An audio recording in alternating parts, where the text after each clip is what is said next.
రెడ్డిగా బాపట్ల జిల్లా అద్దంకిల మంత్రి గొట్టిపాటి రవికుమార్ పర్యటించారు.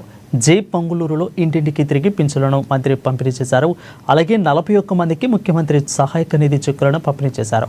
అనంతరం అసిస్ట్ మేఘా సంస్థల CSR నిధులతో 316 మంది విద్యార్థులకు ఉచితంగా సైకిళ్లను పంపిణీ చేశారు. ప్రభుత్వ సైకిళ్లలో చదువుకునే పాఠశాలలో చదువుకునే విద్యార్థులందరికీ సైకిళ్లు అందజేత లక్ష్యమని ఆయన అన్నారు. ఇక ప్రైవేటు విద్యా సంస్థలకు ధీటుగా ప్రభుత్వ పాఠశాలలను తీర్చిదిద్దుతున్నామని మంత్రి గొట్టిపాటి రవి తెలిపారు. అసిస్ట్ వాళ్ళు అదేవిధంగా మేఘా సంస్థ అని ఒక సంస్థ ఇలా ఇద్దరు కలిసి దాదాపు 500 సైకిల్స్ ఇస్తున్నాం. ఇవాళ మనం 316 సైకిళ్లు హై స్కూల్ కి ఇస్తా ఉన్నాం. అదేవిధంగా ఒక వారం రోజులు బోధవాడ స్కూల్ కూడా ఒక 200 సైకిల్ ఇస్తాం.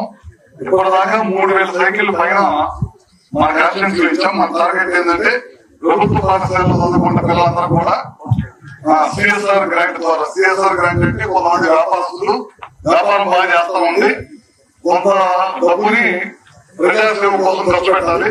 ఆ డబ్బుల్ని మనమే అడిగి మన కాన్స్టిట్యూన్సీకి సంబంధించిన హై స్కూల్స్ పిల్లలు చాలా దూరం నుంచి నడుచుకుంటూ వస్తున్నారు. వాళ్ళందరూ సైకిల్స్ ఇస్తే 6, 7